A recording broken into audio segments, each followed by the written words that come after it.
What's that sound? It's For Amusement Only, the EM and Bingo Pinball Podcast. Welcome back to For Amusement Only. This is Nick Baldridge. We got a call on the Bingos line. Hello, Nick. It is Adam Godfrey. First of all, happy anniversary. That is wonderful. What a great weekend to have your anniversary around the York weekend. So also happy York weekend. I feel you. My anniversary is October 19th, and so that is squarely over Expo weekend. So, we have to kind of share going on romantic, trips for our anniversary and going to Expo. So it's a great way to remember when my anniversary is, which is great. So happy anniversary, happy York weekend. My question, I was listening to your episode today, and I kind of wondered about what the best way to identify the correct spring strength for your stepper units.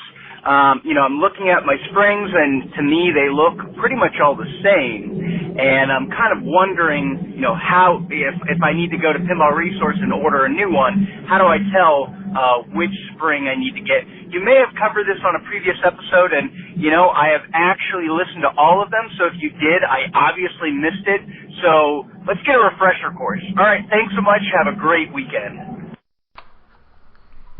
Adam, first of all, thank you very much for your well wishes. For those of you listening, this was my 10th anniversary, and my gracious and patient wife let me spend it in York, Pennsylvania, away from her, away from the kids, and with my pinball friends. So she is something else, and this weekend we're going to celebrate our anniversary, so we're very excited about that. But Adam, in answer to your question, I don't know if I did cover that on a previous episode, and if I did, everybody gets to hear it again. So the way that you know if a spring is worn out or needs to be replaced is either by having the parts catalog, which will show you the correct length of spring and diameter of spring used, and then you can use that as your reference part number when you call up Pinball Resource. Or just do what I do and take a look at the unit and see the springs that it uses. Look for a unit nearby that uses similar springs and make sure that they look the same. If the springs look the same, then chances are good that they're unmolested. And it's relatively rare that a spring would be substituted. What happens more frequently is that the spring loses tension and then is manipulated in some way to make it work. This is usually easy to see as well, because at least in the games that I work on, what they will do is pull several coils and not bother to cut off the excess, and so you have half of a spring hanging above the area where it clips on.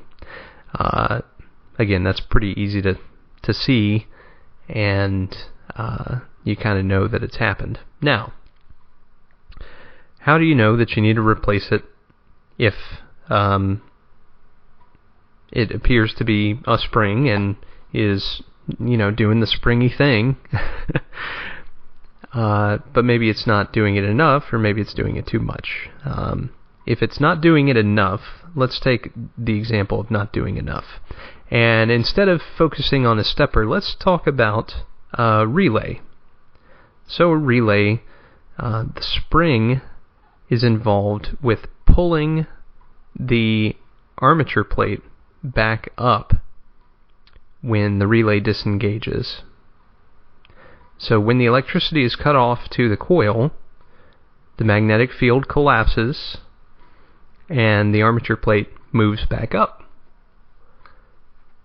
Now the spring helps hasten it.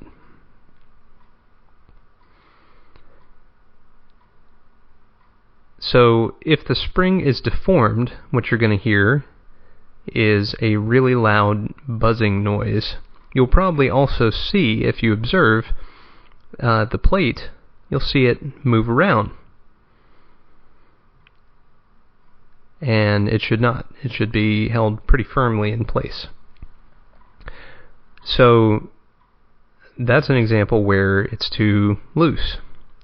Now if it's too tight, you can find this out by, let's move back to the stepper again, because it's pretty easy to see this there. If you'll recall, when you rebuild a stepper, you clean everything, and you put it all back together. Then you test by stepping to each position and resetting from each position. Step 1, reset. Step 1, step 2, reset, etc.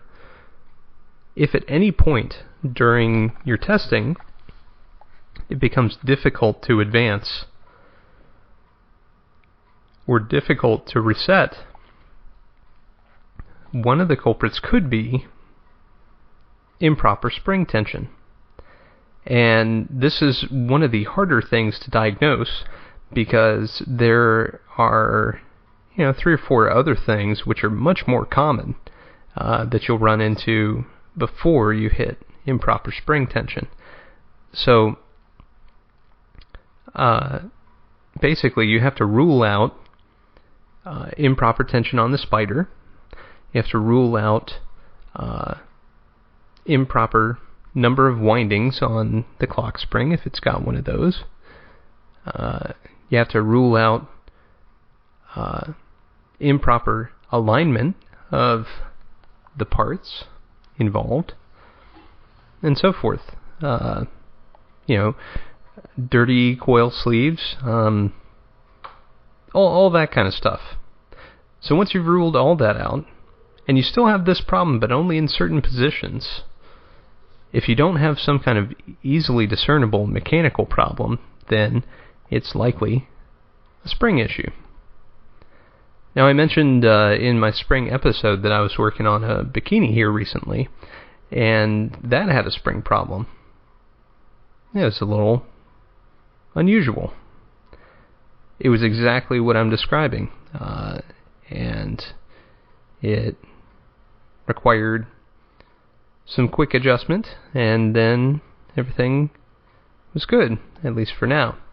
I have replacement springs on the way. So, hope that answers your question. Let me know if you need any more detail, but that should help you on your way. For the most part, you don't have to mess with springs too often, as far as replacement. Well, that's all for tonight. Thank you again for joining me. My name again is Nick Baldridge. You can reach me at foramusementonlypodcast@gmail.com, or you can call me on the Bingos line at 724-BINGOS1, 724-246-4671. You can listen to us on iTunes, Stitcher, Pocket Cast, via RSS, on Facebook, on Twitter at Bingo Podcast. You can follow me on Instagram at nbaldridge, or you can listen to us on our website, which is foramusementonly.libsyn.com. Thank you very much for listening, and I'll talk to you next time.